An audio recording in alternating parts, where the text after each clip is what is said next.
On most Mondays, one of the things that I've done over several years is I like to bring some reality to many of the overreactions. See, fans, media, players, coaches, talk show hosts oftentimes get over their skis.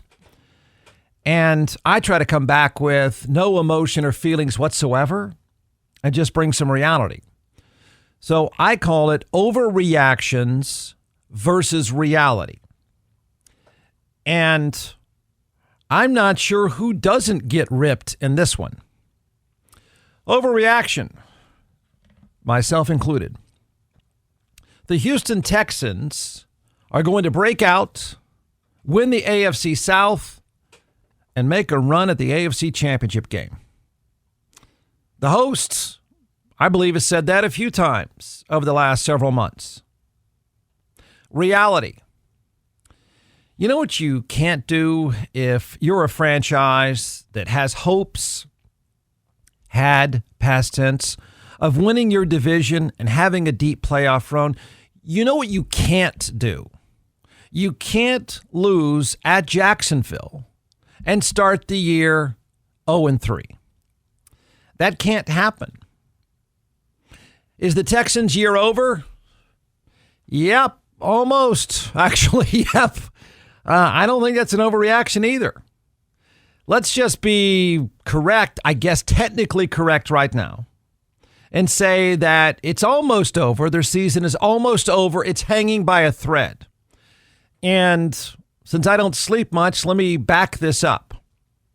Over the last 2 decades, teams that start the year 3-0 make the playoffs 86% of the time.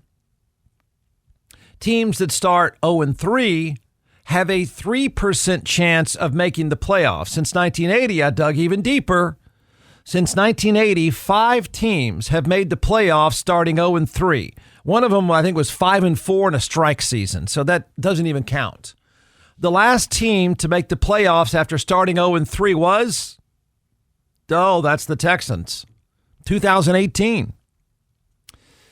They are now 3 games behind the Colts in their own division, 2 behind the Jags. Is it over?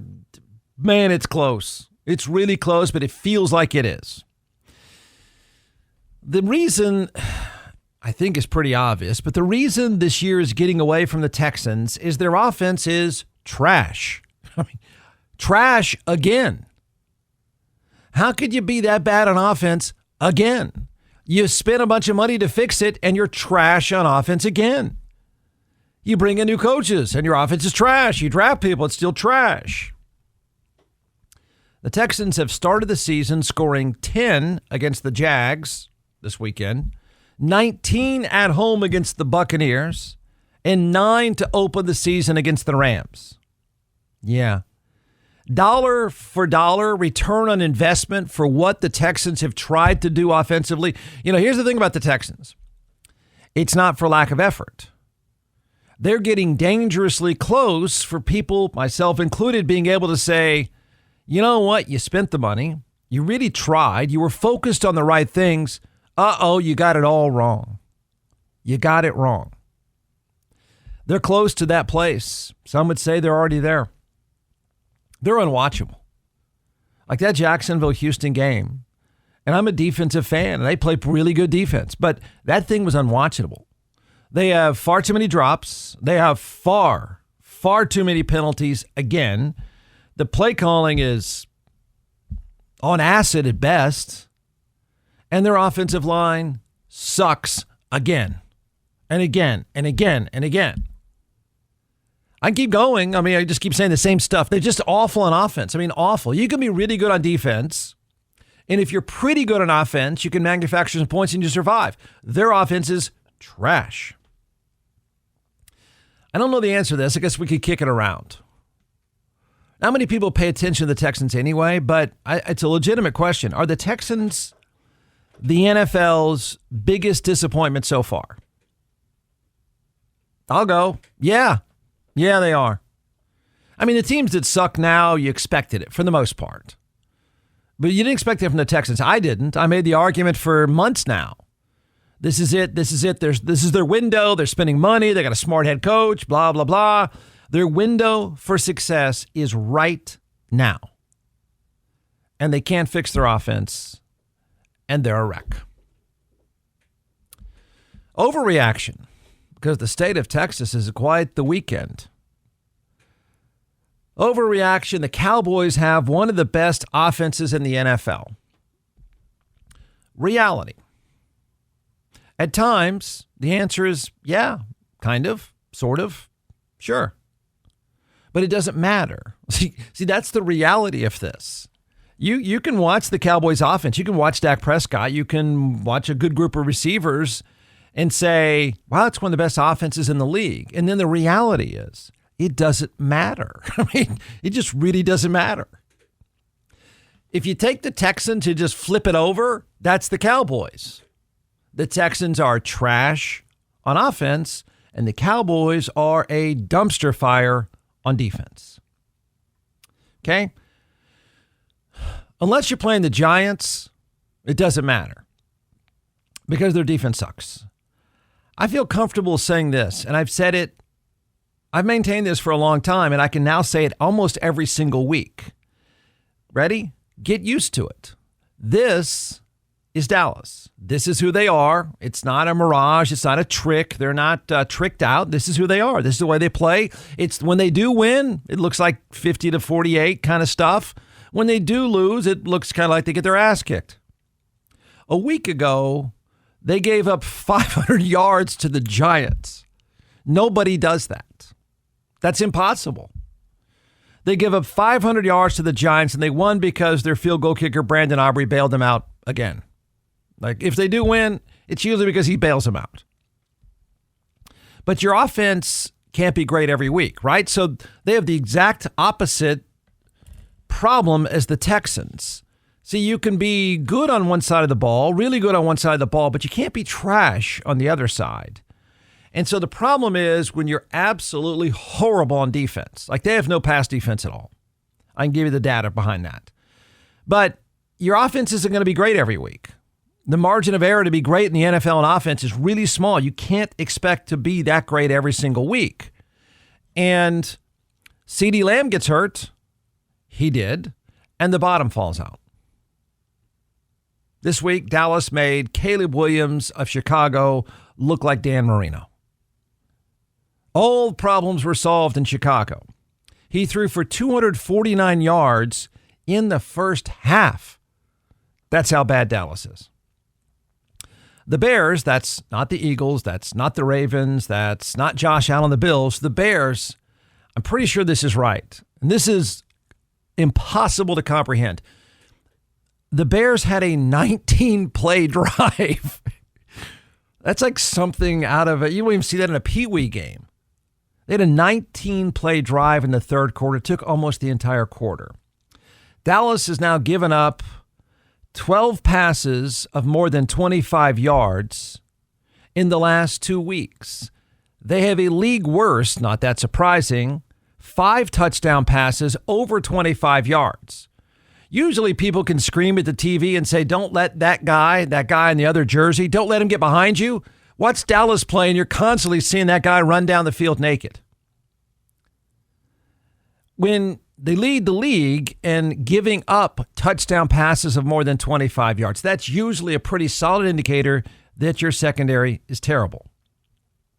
I'll repeat the phrase again. Get used to it. This is Dallas. It's what they are every single week. Overreaction. The jury is still out on Texas Tech and their entire roster rebuild. It was been one of the most interesting studies of the offseason in college football. They threw a bunch of money at a team, at a roster. They went out and found 21 new players. And the template tells you that usually doesn't work in college football. People have been trying it. And so we didn't know what we were going to see. We didn't know how good they would be. Well, the reality. No, the jury is in. It's been decided. Everyone's been now put on notice. Every compliment that you can hand out to Texas Tech, do that. They've proven their point. Now, I know it's a few games into the season, blah, blah, blah. But listen, if we were to sit here today and judge the experiment of their roster rebuild, they got it right, man. That's a really good team built, most importantly, built the right way. So they go on the road and they destroy a ranked Utah team on the road 34-10, and they did it with more than a half with a backup quarterback. Usually in college football, especially nowadays, you get to your backup, it's almost over, particularly if you're playing a good team on the road. You just sort of mail it in. They didn't do that at all. They got better. Their two quarterbacks, the two Texas Tech quarterbacks in the game, they each basically played a half, went 25 of 35 for 311 yards. They both were sensational. There's a lot to like this team. Two ridiculously good quarterbacks. And you just don't find that anymore. They found a way to do it. Like, their personnel judgment on how they found guys, where they put guys, and how they built this roster is genius. It's worked. They didn't just go and load up on one side of the ball. Their defense is ridiculously good. They have a great defensive line, which you don't see that often in college football. They've got it.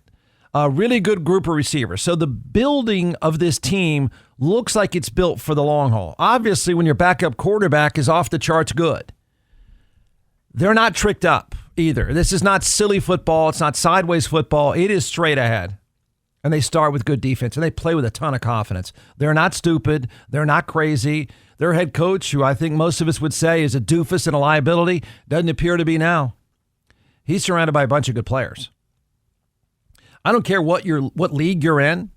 I don't care which conference is out there. You want no part of either Texas Tech or TCU. Certainly Texas Tech. That is a Big 12 collision course. And if the season ended today, and I'm afraid of what's coming Tech's way or TCU's way in terms of a committee and a bias committee. But if the season ends today, they both better be in the 12-team playoff. It is ridiculous if only one of those two gets in the playoff if the season ended today.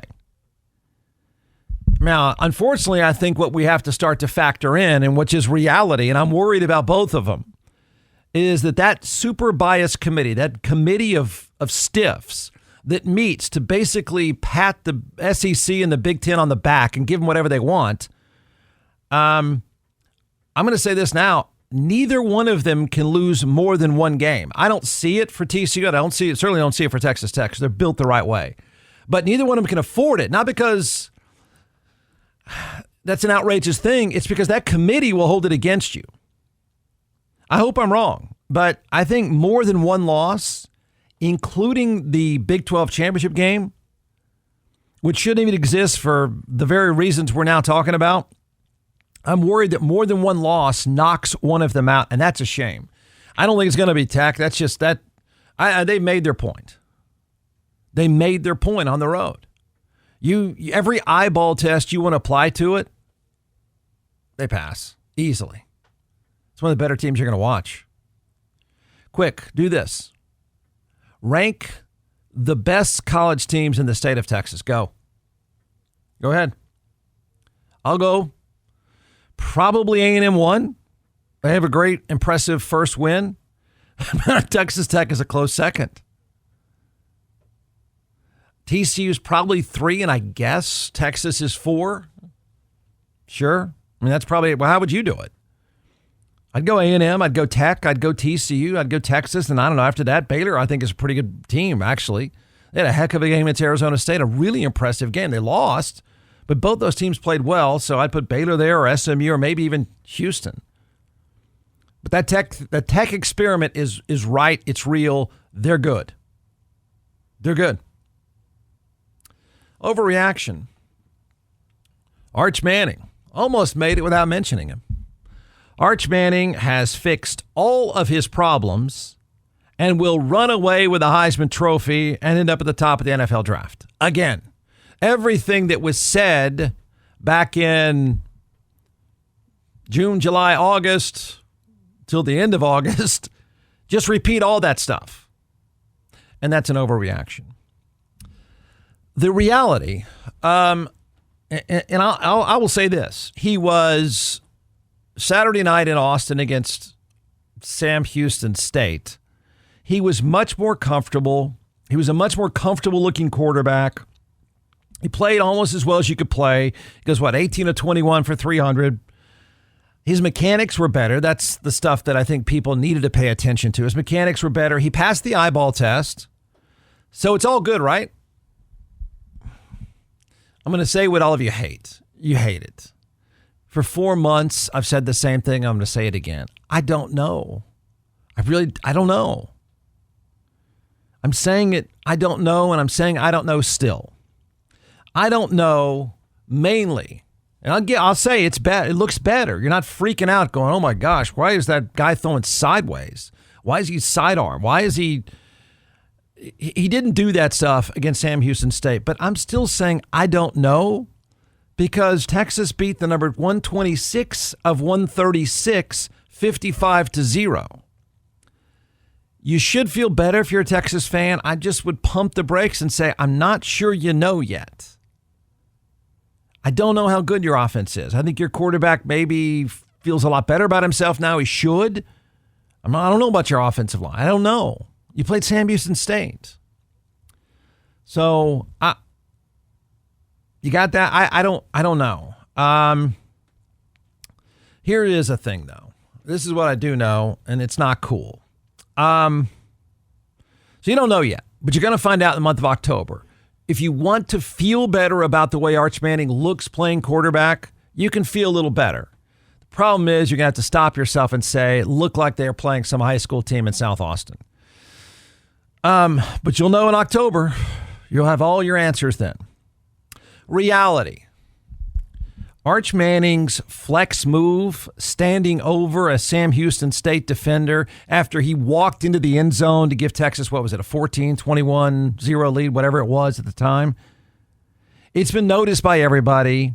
The highlight has been played for all the wrong reasons. Sure, it's up on ESPN's app and all that stuff. It's a terrible look. It's a terrible look. It's ridiculous, to be honest. He stood over, if you haven't seen it, he stood over a Sam Houston State defender in the end zone like he was the Hulk. And he stood there for a while looking down at the poor guy. And I'm going to say poor guy. And I'll give you the reasons why poor guy. You know, you're not exactly Josh Allen. Settle down, man. You got to settle down. I thought it was ridiculous. Who doesn't do that stuff? You know who doesn't do that stuff? A surgical quarterback. Don't do that. It's a bad look by this kid. You drop the ball, you give a high five or so, and then you jog back to the sideline. You're playing Sam Houston State, not the Chiefs. He makes more in commercials than the entire Sam Houston State program makes in a year. It's a terrible look. Now, he's apologized. Okay. It's still a bad look, and the highlight's still there. Here's one thing. I'm a believer in karma and football karma. Stuff comes back. You ever notice that? I mean, if you try to be purely objective when you watch a game or something like that, you're going to see eventually calls even out. You're going to see eventually, if not in a game, over time in a season, breaks, good breaks, bad breaks, stuff kind of fixes itself. You take cheap shots on guys, you'll get yours. I mean, eventually in a football season, that karma kicks in. And there's a checks and balances in any game. Now, great that he apologized. That's cool. It's the right thing to do. Own it. Shut up about it. But I don't know. You want your quarterback to be a surgeon. You don't want an overly emotional trash talker. You got to check yourself, man. When you're playing for real and you're not playing some glorified high school program, you can't act like that. You got to keep your head. It's ironic. I mean, usually these days in college football now, since they're really trying to crack down on sportsmanship stuff, usually they throw a flag on you. Now, would it matter against Sam Houston State? No. Doing trash like that is a good way to get hurt by somebody who has nothing left to lose. You have to show up guys that you're going to beat by 60 points. It's a bad look. Hey, here's a recommendation backed up by my own experience, a great experience. And that is, I've been a client of DJC Law, and I can tell you this. You're going to get three things with DJC Law. You'll notice it right away. The difference is you will get peace of mind. They will take care of every single detail perfectly, and you will get the result you deserve. If you're injured by the negligence of someone else, fighting with an insurance company for any reason, trust me when I tell you, you will need DJC Law. Dan Christensen and his team of attorneys have a remarkable track record. I've known Dan a long time. He's a military vet. He's board certified in civil trial law, and I've been a client. So you can trust them. You will get the result you deserve. Check out teamjustice.com, and you'll see thousands of 5-star reviews. The bottom line is, if you're in an accident, you need DJC Law. Contact them right away. 512-888-9999.